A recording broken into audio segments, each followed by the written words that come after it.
This podcast is brought to you by RYYZN, Make Life Work Out, a health and self-development platform dedicated to helping busy, everyday Kiwis manage their physical health and upskill their mental well-being. Through sharing relatable and practical content from health practitioners, as well as showcasing interesting stories from interesting people. For more shows, content, events, and coaching, head to our website, www.ryz-workout.com.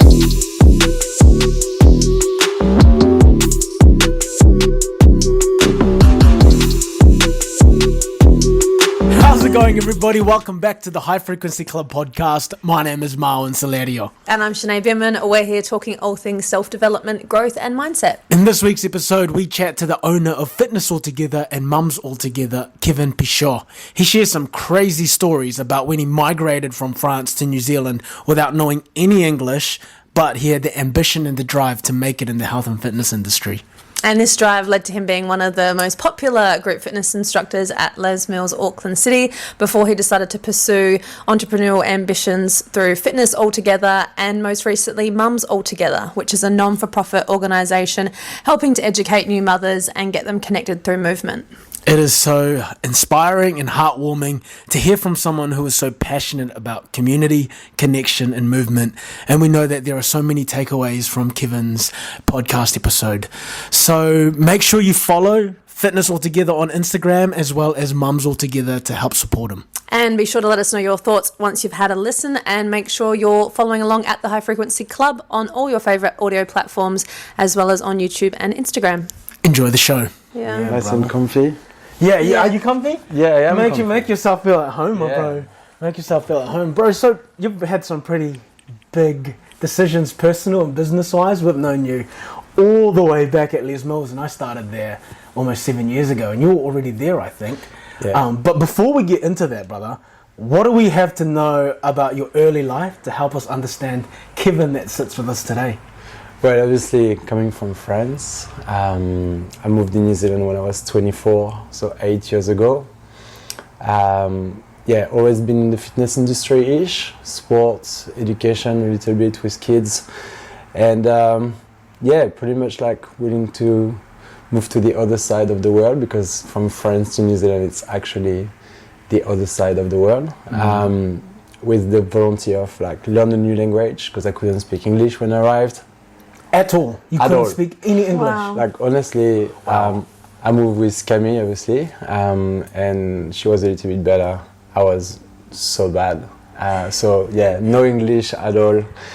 Arrived in New Zealand for Les Mills mainly, so it was very easy from a French, having a French passport to come into New Zealand to work and be on holiday for a year. So we booked a flight, which was maybe one of the most scary thing that we ever done. Arrive in New Zealand and be like, okay, let's do it. And we pretty much, the day we arrived, went to Les Mills, Auckland City, and be like, we want to work here. Like, that was the only sentence I could pretty much say, like, hello, we want to work here. Wait, so you didn't actually have a job when you came? No. Wow, so you jumped on a plane with... Yeah, we had I thought you already had a contact. job. No job, no English, and just... No, we had one contact at Les Mills, Auckland City, which was Corey. Because one of her friends knew him, and but we didn't really talk to him before. Like, it was just like, we know Corey, that's it. And so arrive at the reception and be like, okay, how can we work here? And and they were like, oh, you need to maybe speak with the gym floor manager, which was Sarah Norman at the time. And organize a meeting with her through email. Camille was sending the email, I couldn't say anything. And did this interview, which was pretty much a 20-minute interview where I didn't understand anything. And I was just saying yes to any question she was asking. And yes, very yes person at this time. And then she was, okay, here are red t-shirts, like gym instructor t-shirts, 20 minutes on the floor, and do your job. I was like, wow, okay, so I can't speak the language. I've got this red t-shirt. I'm in Les Mills, Auckland City, which for me was the temple of the fitness industry. And here we go, going to people big smile on my face because I was just like, what the hell am I doing? And trying to correct techniques, so I couldn't even say like knees or hips or chest. So I arrived to someone, okay, your squat no good.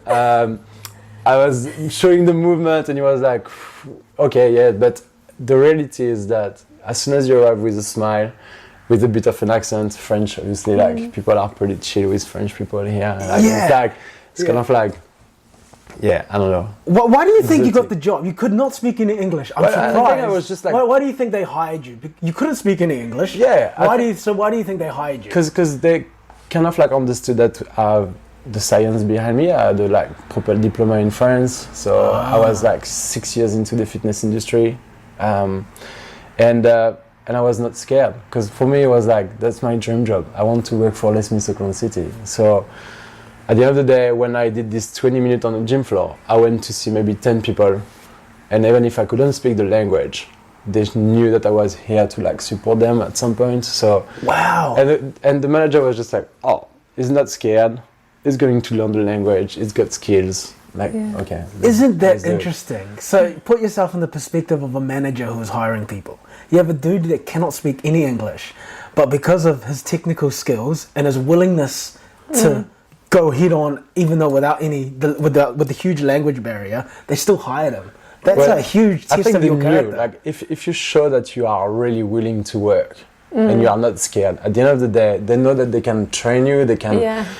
You will meet people that will tell you how to speak the language at some point. So yeah, that was how it works, I reckon. Did you teach Les Mills back home in France? Yes, yeah, because this is the reason why I moved into New Zealand. We moved into New Zealand is because we were taking Les Mills classes, and obviously watching the video in France, you're like, wow, Studio One, like this is the place. I want to be there. And then you arrive, and it's like Disneyland for you. It's like.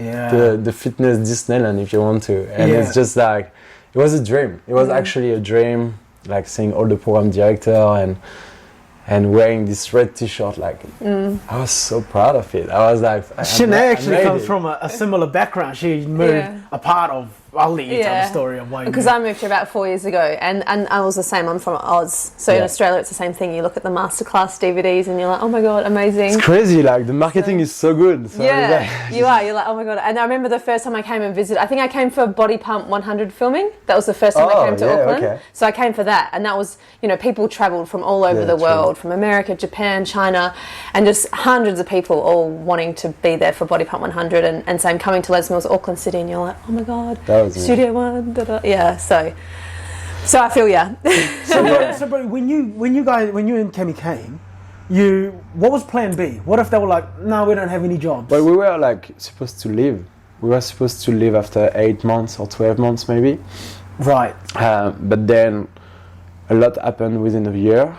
And when I say a lot, it's been a lot because obviously learning the language, and then we were like, we need to make it work. We need to have try a career at Les Mills. And so we started taking classes, which was pretty funny because not speaking the language and taking classes at Studio One with 80 people in front of you was pretty crazy. Short story, I need to tell you this story because... Do it. We're here for the story. First class ever at Les Mills Auckland State was 3 months after I arrived, 3 or 4 months after I arrived in New Zealand.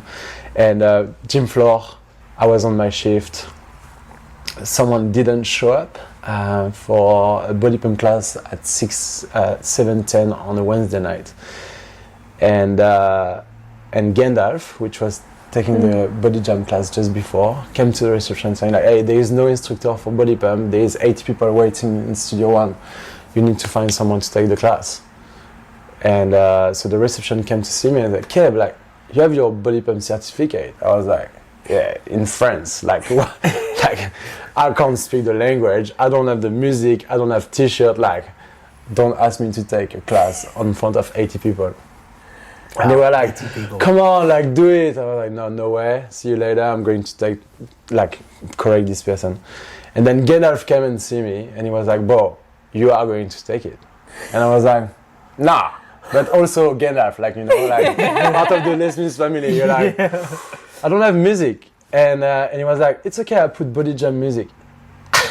So after 5 minutes of negotiation in and back, pretty much, bring me into the studio one, put my mics on, 80 people, and introduced me to the class because I couldn't speak the language much. He was just like, okay, just do a warm-up and then legs and then chest and back and stuff like that.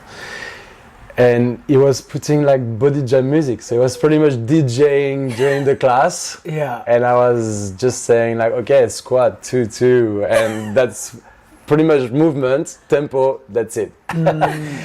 And yeah, I would say every tracks, every 5 minutes, maybe like 5 or 10 people were leaving because they were just like not understanding at all what I was saying. It was just a joke. But anyway, I finished the class. I was exhausted of all the stress and the anxiety and everything.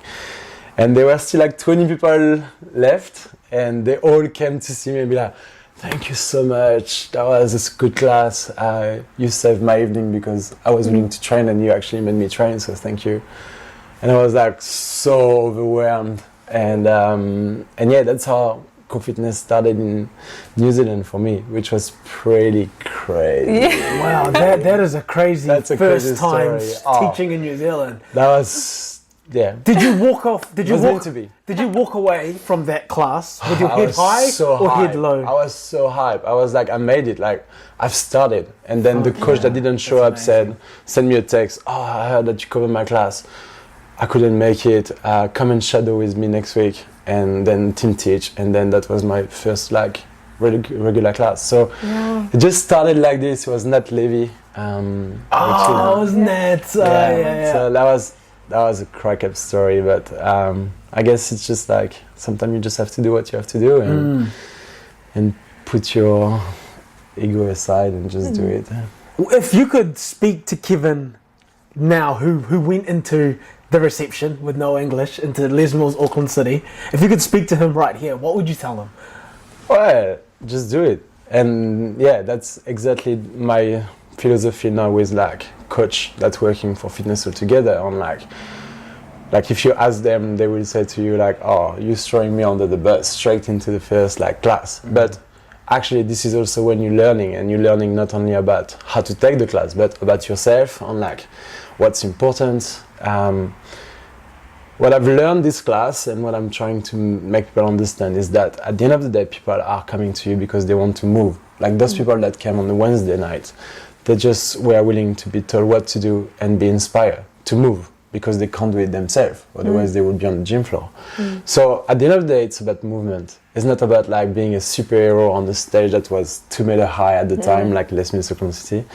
It's about like, being present and supporting them, inspiring them, telling them what to do. This is as simple as that. And then you can bring your magic later. But keep it simple, even if it's Studio One, even if it's like 80 people, even if it's Gandalf that's DJing. At the end of the day, you just want them to move safely. And I can keeping it simple. That's what I would say to this Kevin back in the day, is like, it's just exercise. It's just a stage, yes, but you're just inspiring people. Yeah, that's such a thing, especially with group fitness instructors, especially new ones. They come into it wanting to be the hero, wanting to be star-spangled, and they forget the fact that it is just it's movement essentially. It's the music. It's the movement to music, and then the magic comes later. But I think people skip that, and because they see people like yourself or people who have been in the game for so long, they're like, I want to have that magic, and they strive for the magic, and the trade-off of that is that they're not authentically themselves. True. Or don't deliver the program, the basics. Don't forget the base. Don't forget why people are here, because at the end of the day, if they decide to prepare their gym bag on the morning and leave like an hour before work or after work, they made the decision to come to be motivated. And at the end of the day, this is all you need to know. Yeah, I agree. I tell personal trainers this all the time. Stop. You don't need to reinvent what already works. Squat, deadlift, push, press. all of that works. The magic is how you treat people. Yeah. The magic is the space that you create for others that allow them to move in the first place and keep moving later on. Yeah, it's... And enjoy it and have fun while they're doing it, to want to come back for more. Because if you have fun, they will have fun. Yeah. That's also that, because obviously I don't know if I had fun for this first classes. That was pretty stressful. But then, yeah, like understanding who you are as a person and what you want to deliver and being authentic. I think that's the key things. Well, Kevin, you, from the story of you being a nobody when you walked into Auckland City those many years ago, you ended up being one of the top instructors at Les Mills Auckland City, the Mecca. Yeah. And then you left. So can you talk to us? Why did you leave when you were on top of the world there? Well, top of the world, like honestly, it's just like Les Mills for me was a journey, and I enjoyed every single time there.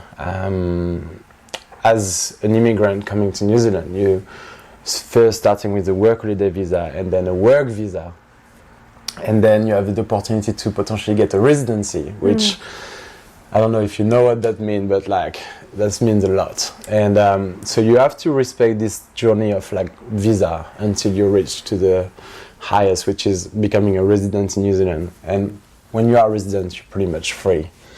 And for me, the journey with Les Mills was to grow within the business. So I worked in like obviously gym floor department, core fitness department. I work in the marketing sales department as well. So within the 6 years in my Les Mills journey, I was working in different departments, which was just for me like keeping it fresh and learning and make the most of it while still taking classes. And while I was taking classes, I had the opportunity to become like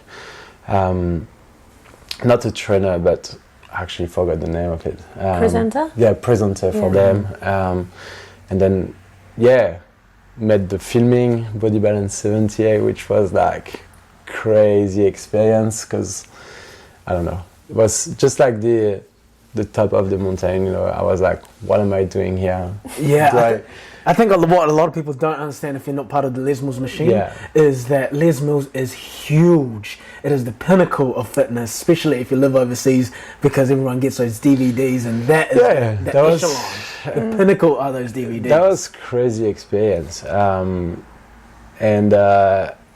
thank you, Jackie, for like offering me the experience, because it was kind of like a dream or a box that I was really willing to tick. And I even managed to do the meditation in French. They asked me to do the meditation in French, which was for me like, wow. Like I can bring my French perspective into this international class. Like, I don't know, it was pretty special. So I guess to answer your question, why did you leave? I've done every single department. I've done core fitness. I had like a surgery which kind of like slowed me down. I had a hip surgery just before getting my residency. So it's kind of like put me a little bit away from taking classes, keeping me like fresh with my mind, like stepping out of like taking classes, which can potentially become a routine a little bit.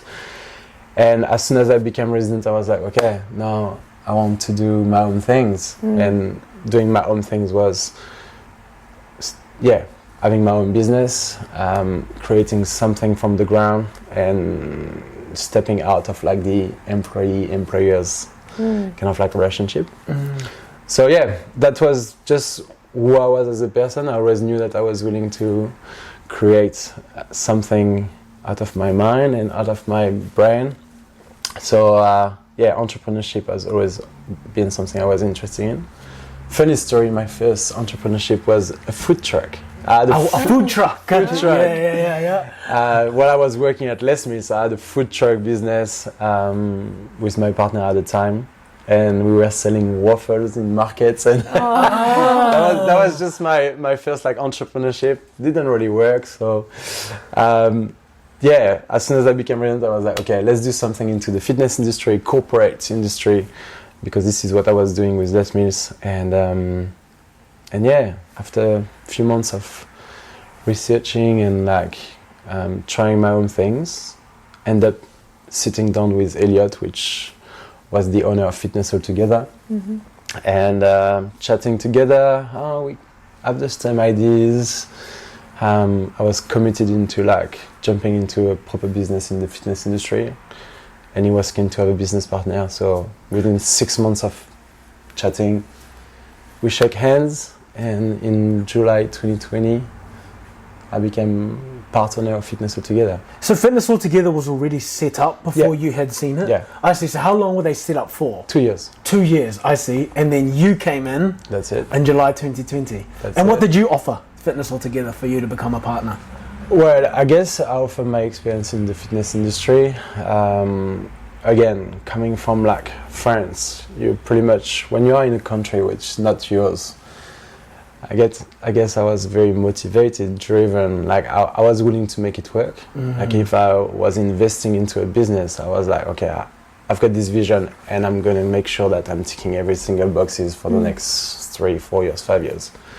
So I guess I bring this kind of like freshness into the business, and yeah, experience, I guess. Had you always have that? Did you always have that goal, or was that sort of whilst you were working in Les Mills that sort of came to you about, oh, I want to run my own business and do my own thing? Yeah. So when I was working with Les Mills, I was working with corporations. So my goal was to like bring people working in different businesses around the area to come and try Les Mills for a 21-day challenge. That was kind of like the corporate part of it, and Les Mills pretty much gave me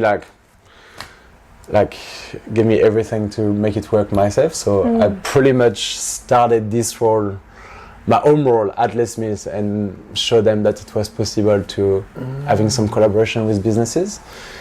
And then I was like, oh, I love that. I love the story behind inspiring employees to train together outside of work and create some connection between them. So from that, I took to Elliot, and Elliot was already taking corporate classes. So I was like, oh, I can potentially bring you some like experience with this kind of like world.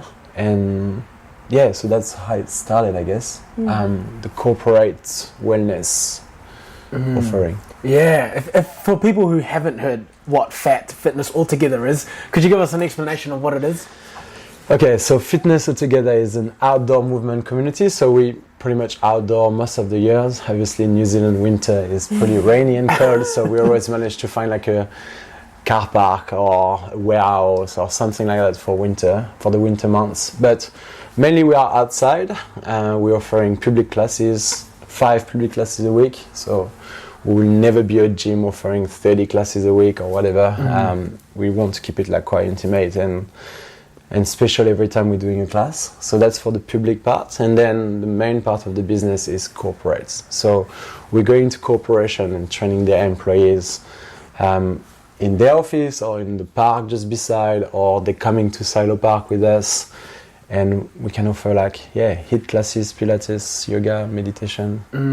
So we have a big team of instructors, amazing instructors that can take them through. So that's main of the business, and the little side of it is events. So wellness events. So we try to think different. We try to offer an experience when people are coming to train with us. So we sometimes do like sunrise yoga on the marina. So like just beside the water, having a sunrise yoga once a month. We organize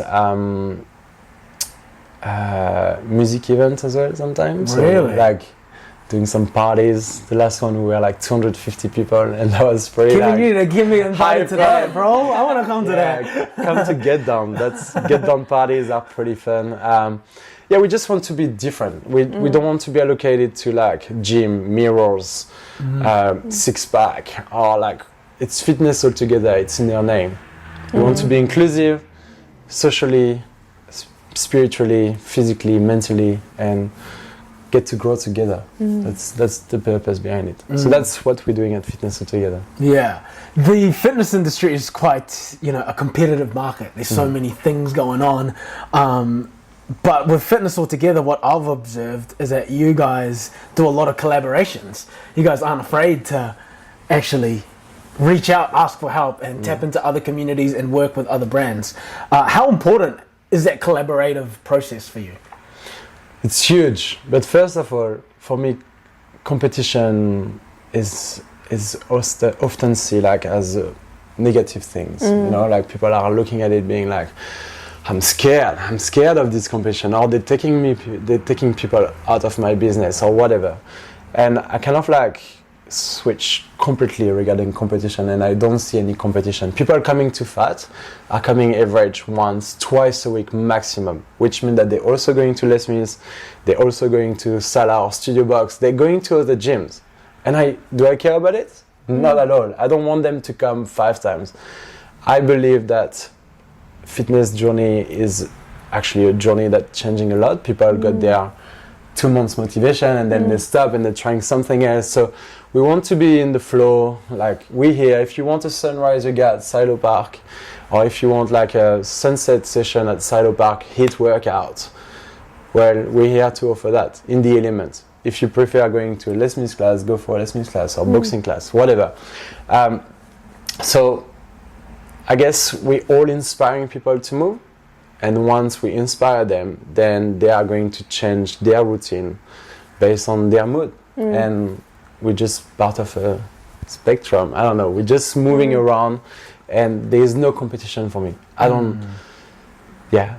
Yeah, we're inspiring people at the end of the day. Yeah, we were having this talk yesterday that like there's this new way of seeing fitness, and it's very lifestyle centric now. Because a lot of people, I think, used to just do weight training 5-6 times a week. Now people are going or just do boxing. Les Mills, or just do yoga 5 times a week. Versus like you said, having that variety, depending on how you feel. Some days you do want to go for a run. Sometimes you do want to do a HIIT class. That's it. Sometimes you feel like doing yoga. And like you said, having that variety and being able to. The boutique system of the fitness industry, like which started pretty much like 3-4 years ago, maybe like I've changed the game, you know. I believe that co-fitness classes with 150 people is not a vibe anymore. People like closer community and testing stuff, you know. It's like going to a restaurant. You're going to an Asian restaurant, and you're going to a French restaurant, and then I feel like more like Indian restaurant. Well, fitness is the same, and platform like ClassPass, I don't know if you know ClassPass. Yeah, I like was listening to a podcast. You're able to mix it up, you know. Like, and a lot of gyms are often offering like very good deals for the first session, so you got the chance to try different things. And then listen to your mood, and like bring your friend and try different things, like learn something new. So we really want to be part of this kind of thing. Yeah, I think a big shift in fitness as well is the importance of community now as well. Oh, actually, it's always been important. Like, you always saw that in Les Mills. People were always, you know, shaking hands, and you always had your core group of people. But now, like, for me, I've started doing boxing and running, mainly because of the community and different exposures of people that I'm able to meet. And I know Fitness Altogether is quite big on community as well. If someone was wanting to create a community for their own, you know, business, how would you start? What are the pillars of community? I guess it's starting small, like accepting to starting small. Inspire your friend first, maybe, or inspire the people that are very close to you. Start building something. Try to listen to them, what they like about you, what they don't like about you, what they like for themselves, you know, and trying to then, once you connect with the people beside you, understanding what's your strength, like where you are good at, and from that, it's like your friends are going to know another friend that's going to know another friend, and this is how your community is going to grow. But you need to start with the people beside you first, and creating an Instagram page is not the solution, you know. You need to talk to the people in person beside you.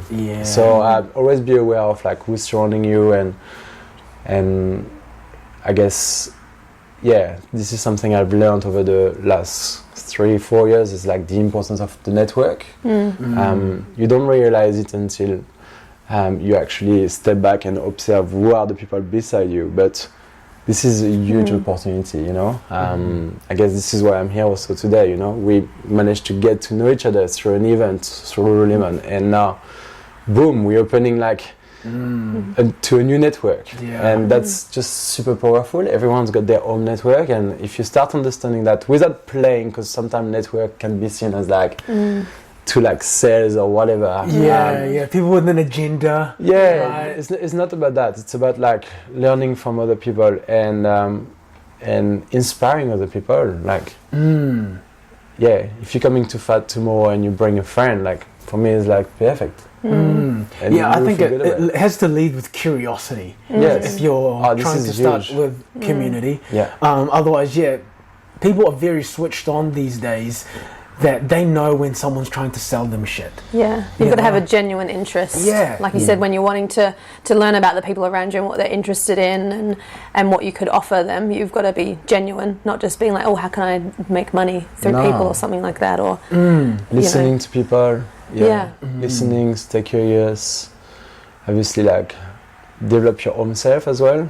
Who is inspiring you, and then try to attract toward those inspiration. Like try to get to understand how they work, how they think, and maybe you will get one thing that you are going to keep, and that's it. And moving to the next step, you know. Yeah, it's a beautiful journey at the end of the day. It's a long journey as well. You can't expect it to happen tomorrow like this, but if you have the long vision, everything should be fine. I was going to ask about mums all together. Oh yes, thank you. So how did that come about? Oh, that's an amazing story. I've got a few friends beside me who had kids over the last couple of years, and kids in New Zealand and in France, and obviously I like my friends, so I was like, oh, how is it? How is it being a mom? Like, come to do a class. And I was not an expert into like postpartum classes or anything like that. And they were like, well, I can't really move, so give me some time so I can train myself and come to classes after giving birth. I was like, oh, okay, like how are you going to make this journey to come back to your normal fitness? And they were like, well, I don't know. I was like, what do you mean you don't know? Like, go to a physio. And then they were like, well, the government is giving me $500 a week for 6 months. And a physio is not covered by ACC because ACC doesn't consider giving birth as an accident. So you have to pay $70 for an hour. Okay, so $500, new kids, mortgage, and a $70 physio session. Of course you can't. Like, Yeah. all right, that's interesting. How can I help you? And then I started thinking of like starting some small group fitness classes. So instead of being a one-on-one physio session, we can do classes for 10 moms and cut the cost. So it's becoming very cheap for them. And because I had Pilates instructor that were able to take classes, postpartum classes. So that was the idea. And then they were like, well, I also need to bring my baby because no one can look after my baby. I was like, oh yeah, okay. So, all right, so, well, that's fine. Like, just bring your baby to the class. And then they were like, okay, so now I have to make sure that the class is matching with the cycle of my baby because my baby is sleeping from like, I don't know, 8 to 10. So I can't come between 8 to 10. So you need to make sure that the class, and I was like, whoa. But, okay, fuck it, we will find a solution. Let's start somewhere.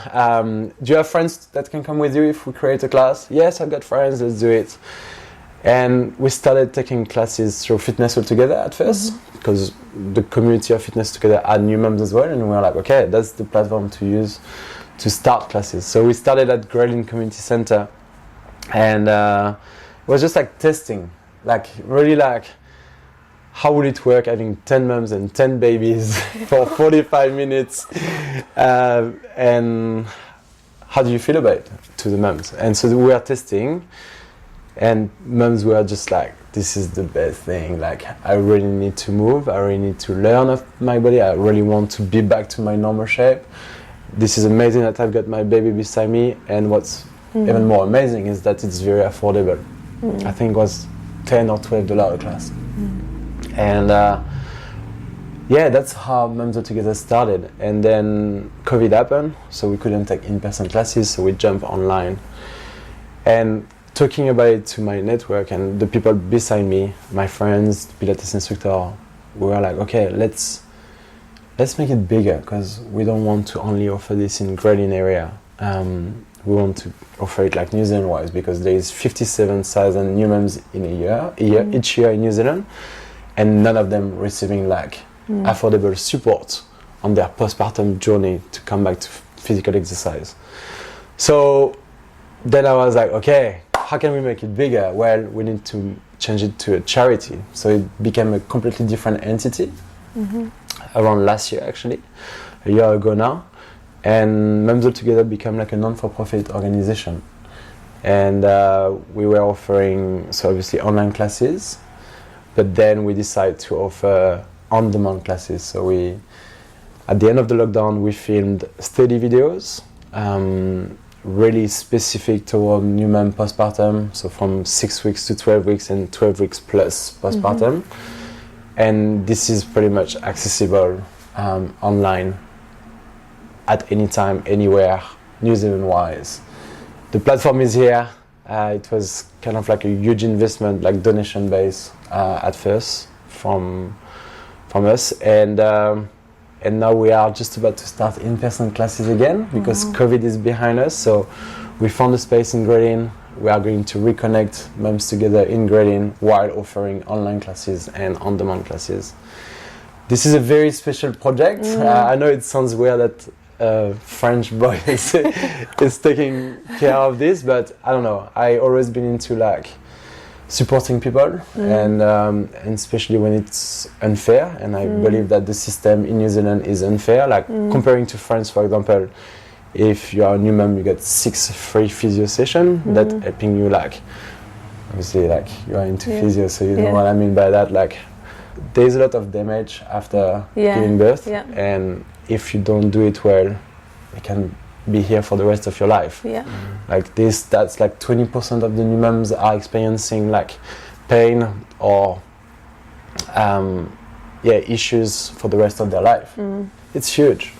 So let's educate, let's inspire, and let's offer like the best support as possible. So that's Mums All Together, very special project, and to the moon. I don't know how it's going to go, but we are pretty involved and keen to push it hard, spread the word, because at the end of the day it's coming to education as well. And so it's going to stay a non-for-profit even when always.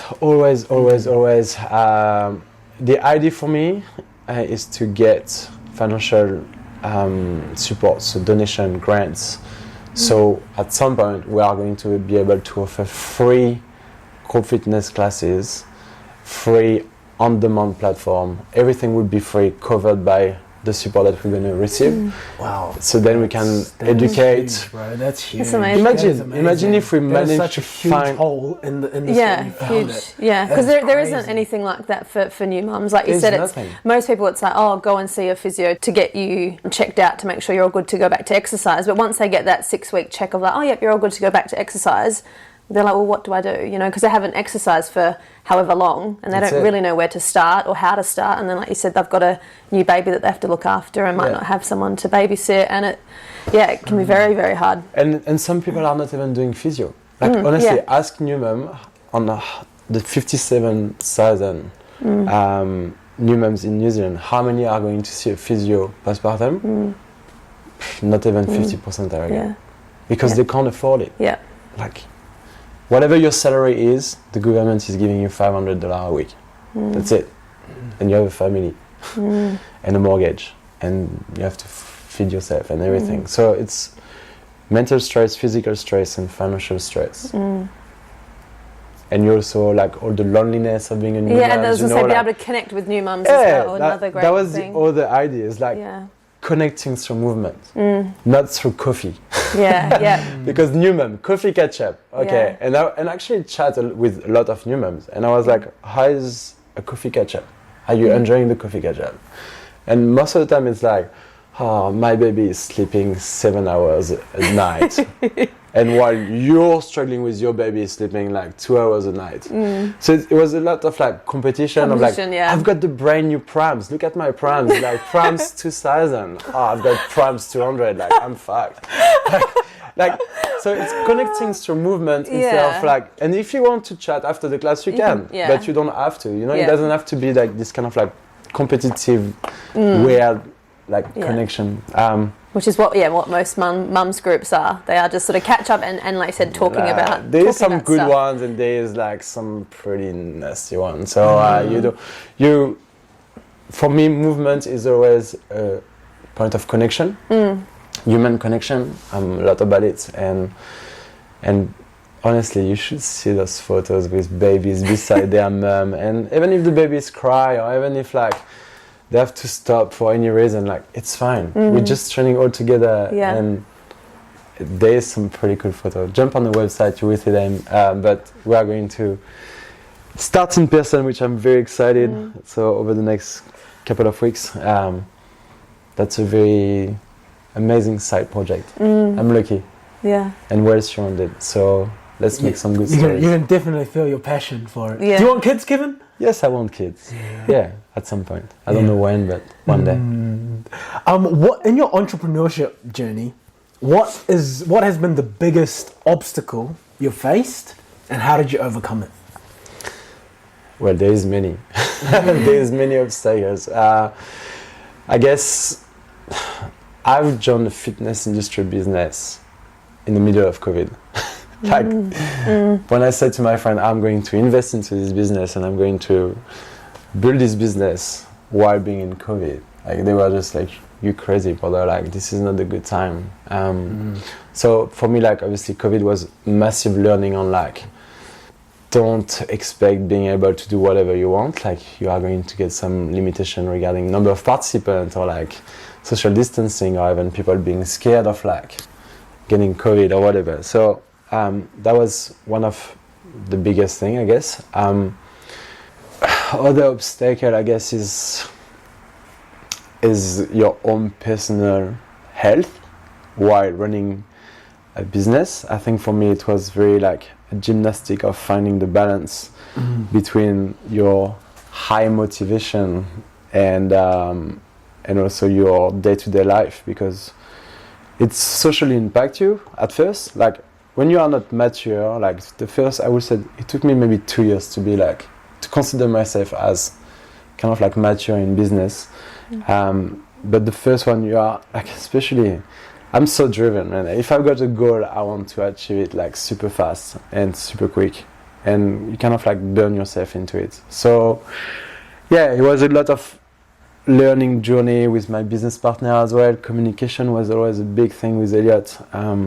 We cried many times, actually many times. But that was for the good. That was like very empowering, like understanding yourself while inspiring other people. And at the end of the day, if you're not looking after yourself, you won't be able to look after other people. So investing into myself, I guess, was the biggest learning over the last couple of years. And just, I guess like taking care of the people that's part of your team. What non-negotiables do you have in your routine that allows you to take care of yourself? What things do you do? Well, it's kind of like always improving, you know, like you can't really set something and keep it for the rest of your life. I'm not, I don't know, it's not my kind of vibe. So I'm just trying to learn about myself on a day-to-day basic. Obviously physical exercise for me is important. Always trying to find a time to play a sport with my friend or get outside for a run or physical exercise is always very important for me. My friends, going for a coffee catch-up with my friend. I'm trying to do that maybe every 2 or 3 days with different friends, just to keep me down to earth and like leave it out there and just think about something else as well. So stepping out of the business through your true friends, connection. Healthy food as much as possible, like looking after your body. I'm preparing for the marathon, so this is me at the moment. I'm like very into like, good diet, good hydration, yoga as well, movement. It's something that I love at the moment. I would say that's my non-negotiable. Has anything surprised in the journey of like self-development and personal growth? It's always a matter of like finding more things about yourself, and sometimes it can come to a surprise. You're like, oh shit, that was a blind spot. I didn't know that about me. Was there anything in your journey that surprised you about yourself that you didn't necessarily know in the past?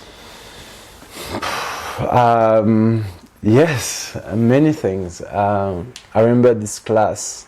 It was last year Christmas, so we just came out after like maybe 4 months of COVID. Started like small group training with like 10 people maximum, 2 meters apart, blah blah blah. So it was in November or something, and then the lighting changed, and so we were able to pretty much do like normal classes. And on the 23rd or 24th of December, on Friday morning, we had 2 different classes, 6:40 and 7:40, and we had 140 people coming. 140? 140 people coming at Silo Park for a workout. Oh my God. And I was like, how did I manage to do that? Like, I was actually like, how did I manage to bring 140 people on Friday morning to celebrate movement and finish the year strong? Like, why? How? So I'm still like surprising myself sometimes in like the power of the community, because obviously they're not coming for me, they're coming for fitness altogether, and what that represents for them. So I guess it's something that I still try to figure it out sometimes. Is like, where are those people coming from? But also like the happiness and the buzzy experience of it is just like, it's like drug, man. It's like, when's the next one? And don't get me wrong, if there is a class where there is like 5 people, I'm still happy with that. But yeah, those like huge events are like pretty special. How did you do that logistic-wise? 140 people? Because I've been to one of his classes. It's so fun. It is fun. Especially under the silo. It's a vibe. And then you have like the water and the Auckland Bridge over there. Yeah. And the vibe of being able to like high five other people that are doing the class. It's good fun. Everyone, you should try it. I'm talking to Sinead, not you.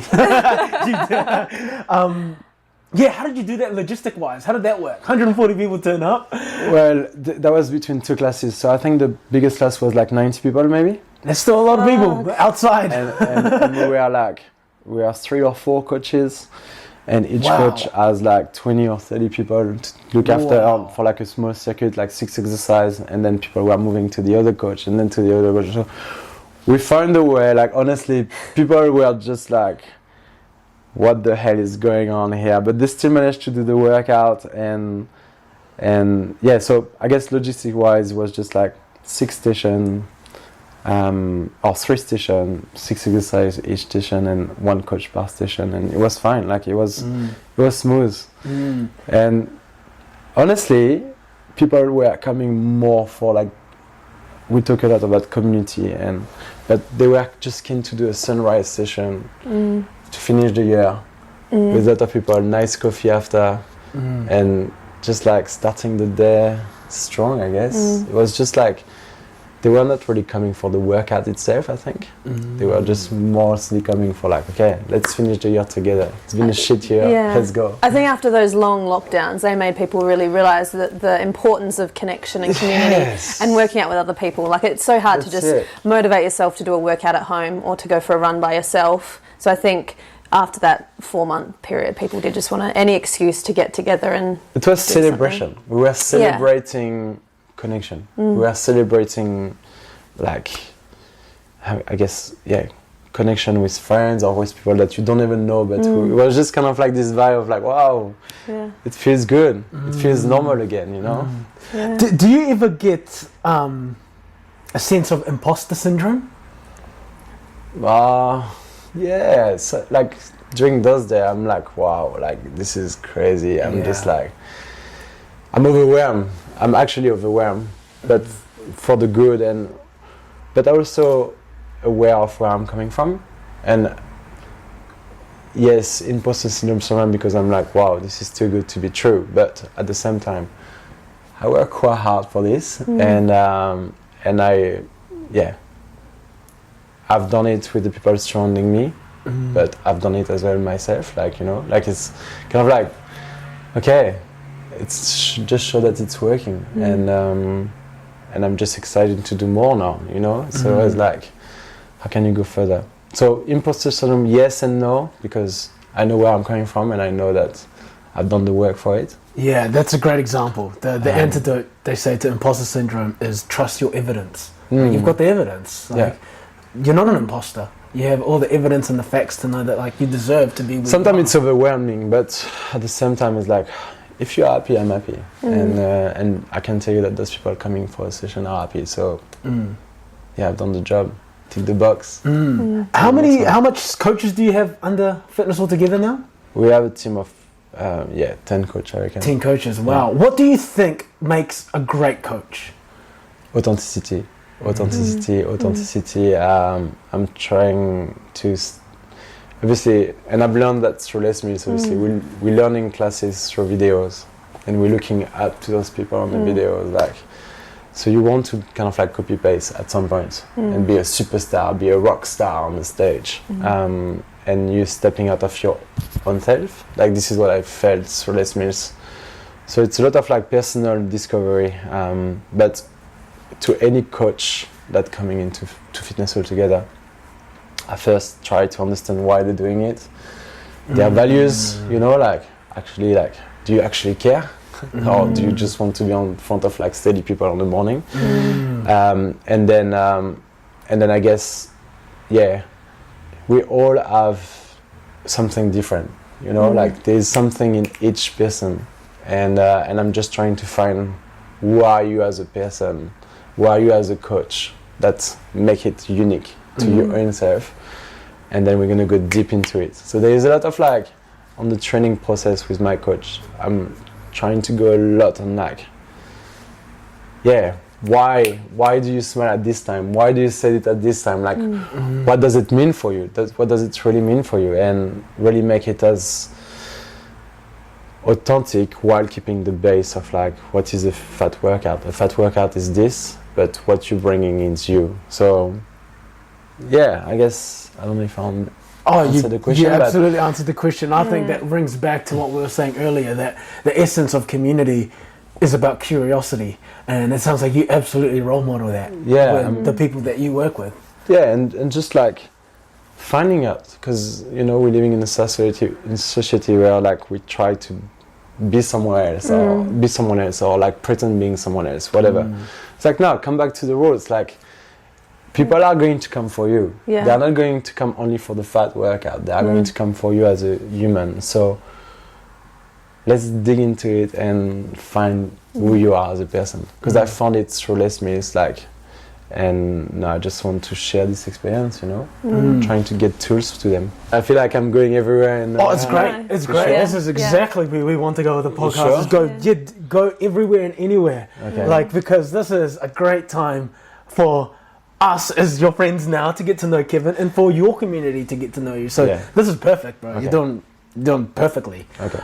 We've actually been talking a little bit because Sinead's just started doing her own training as a Pilates on how high class, top class the Les Mills training is. Like, the way Les Mills trains their instructors is top of the line, being able to compartmentalize the process on what it takes to be a great instructor. And you don't realize how good that training is until you go somewhere else and realize they don't do the same type of training, right?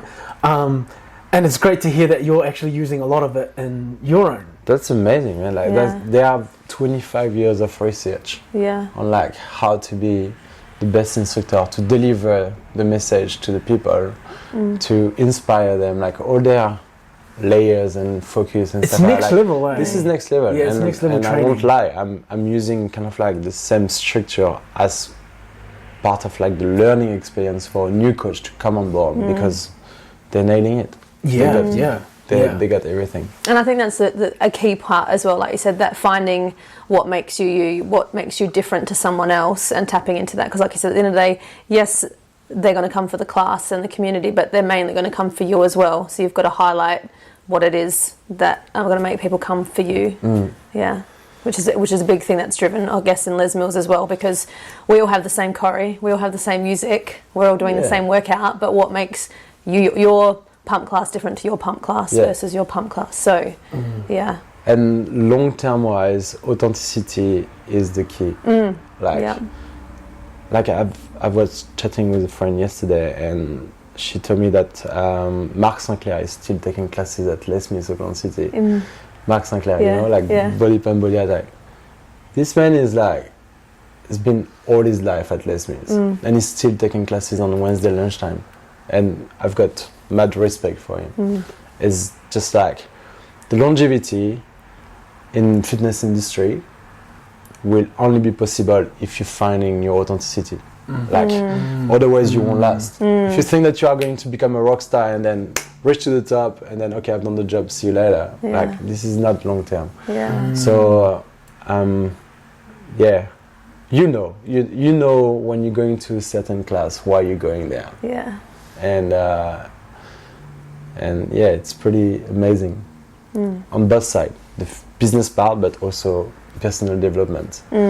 Because you're learning so much. Like, I've learned so much about myself doing this career, and I would be always grateful for that, because yeah, it's something that you got for the rest of your life. Talking in front of people, connecting, inspiring, supporting. Like, there's some pretty cool values in the fitness industry. Yeah, absolutely. Kevin, what is something that you know you need to let go of, but you're struggling to?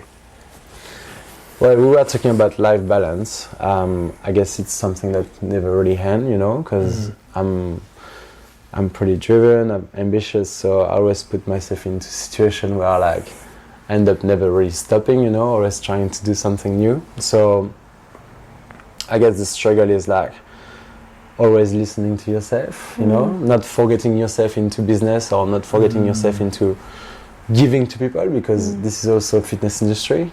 It's a lot of like energy draining. Yeah, definitely. Like, we're not talking often about it, but like taking a class, inspiring people on a weekly basis, on a daily basis, on an hourly basis is pretty intense. And unfortunately, if you want to last long, you need to look after yourself. So I guess this is the thing that after 2 years in the business, now I'm able to step back a little bit and like being aware of what's surrounding me and having a clearer vision as well on like my business life, but my personal life and my long-term goals and stuff like that. So yeah, I guess it's starting opening your eyes on what's going on and where you want to go and what's surrounding you and what makes you feel good. Because not only business make you feel good, like there's other stuff as well. Yeah. So yeah, stay curious.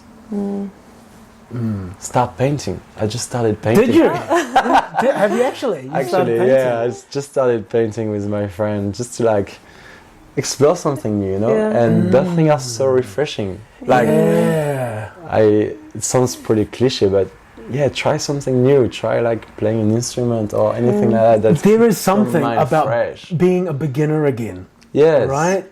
Taking a position. That's why I started. A big reason why I started boxing again, because like I feel like a beginner. For the first time in a while, I feel like I am the imposter. I am the one out of my depth. I am the one that's not the best in the class, you know. And it's through that I've been able to hear my mind more. It talks to me a lot more. I'm able to be more aware of it. Yeah. And doing something for the enjoyment, I think, as well. And knowing you're not going to be perfect or the best at it. Like, I think studying something new like painting, you know you're not going to be amazing, but you're just doing it to try something new and to enjoy it. It's kind of like meditation. Yeah. It's kind of like stepping out of your normal life and trying something new. You know, I've got a very good friend that's 71 years old. Is one of my best friends in New Zealand, and I met him through Les Mills on the gym floor because he was able to speak French and I was not able to speak English, so it was my break every time I was going to see him. And now we're catching up every week, and this kind of like intergeneration friendship is just amazing. It's just pacing me down like, can you see how beautiful is this flower? And I'm like, oh yeah, actually, yeah, you're right. This is a beautiful flower, but you know, like just being present and yeah, that's the beauty of it. You know. Yeah. I'm going to opera with him. Like, I don't know if you've been to an opera, but to a what? Opera, like opera. Yeah. Opera, like, yeah. symphony or like all these kind of things. Yes, I get it. I went to my first symphony like a few months ago, and I was just like, "What the hell am I doing here?" But that was so good. You enjoyed it? Yeah, I enjoyed it. It was something different. It was beautiful, and actually, one of the fat participants was actually playing an instrument as well. So right. Shot at Begonia. That's for you. But that was just like, I don't know, fresh. Yeah. We did at the to do more. Lululemon ambassadorship. We did this values and goal setting on the very first day, and I was sitting beside Kevin, and one of the questions was, "What are the things that you cannot live without?" What did you write? I can't live without my friend, without my people. You know, I think that's friends, community, like human connection. I can't live without that. I remember myself like when I left Les Mills and I was trying to figure out myself like what I was willing to do in my life. I put myself into a routine of meeting 6 different people a week. And that was non-negotiable. Non-negotiable. 5 minimum. 1 a day minimum. And just chatting about anything. Life, business, travel, like hobbies, whatever. And it was with friend or like anyone that I was connecting with, like just, let's go for a coffee. And that was non-negotiable, and I did that for 4 months. And during those 4 months, I've learned so much about their life, about my life. And I understood the power of like communication, exchange.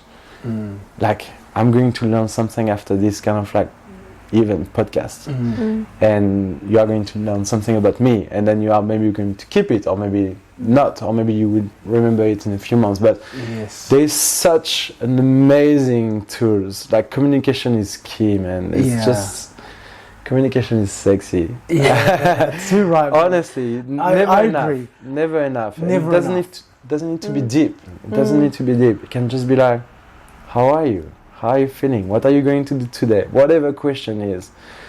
But this moment might step you out of your normal life, of your stress, of your anxiety, or like you might talk about your anxiety actually, even if you are not planning to do so. But yeah, I'm valuing a lot human connection, so I can't live without my people. Yeah, I think for me as well, I learn the most when I'm in conversation with people. Whether it's, even if it is in a course, as long as I'm able to connect with others who are doing it, like I feel like I learn the most there, and that's what I value the most. Because you can learn through books or through podcasts or whatever by yourself, but at the end of the day, quality conversation are like pretty cool. You just touched on anxiety just now. How do you manage what keeps you anxious? Or what makes you anxious? What makes me anxious? And how do you manage it? I guess it's going through phases as well. Like put it this way. I don't consider myself as very anxious. I always kind of like manage to step out of it. Like if I feel stress, I step out of it as much as possible and as quick as possible. But I guess for me it seems pretty boring, but communication again, like sharing it to my flatmate, or sharing it to my friend, or like sharing it to my parents, or calling my grandmother on Zoom and telling her like I feel stressed about something that's going on at the moment, whatever. Like I'm well surrounded, so I'm trying to use people who want to see me happy to keep me happy, I guess.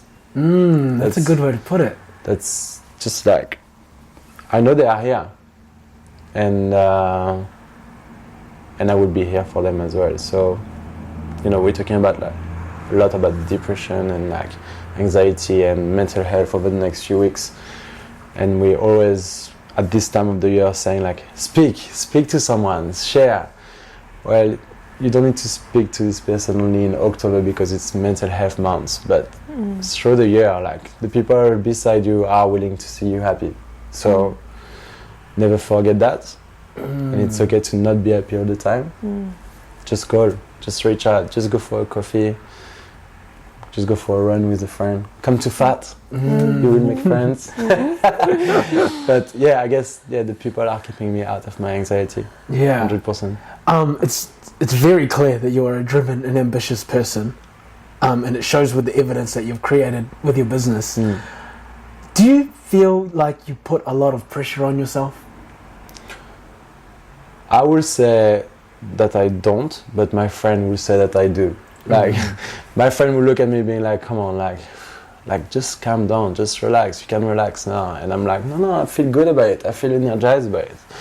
So if you're looking at, my life, and especially my professional life over the last couple of years, and even like since I arrived in New Zealand, to be honest, I've always been very like, which I'm very proud of. But I feel that also sometimes I kind of like forget about my personal life a little bit. So yeah, this is something that I want to be driven on as well. My personal life, not only about business. What would you like to do in your personal life? Again, that's an ongoing goal, you know, like it's all keep changing, but yeah, building a family, finding a balance between New Zealand and Europe at some point, you know. My roots are there, so finding a way to make it work on both way. And yeah, I guess like building a relationship and family, that would be the main thing. I'm ready for it. Have you found yourself a partner yet? Not yet. Not yet, so he's single! Let's go. I think that's what people are really listening up for. Frenchman, he's tall, he's got this accent, he loves people. Let's go, it ticks all the boxes. We'll see. Brother, we have a closing question before we go.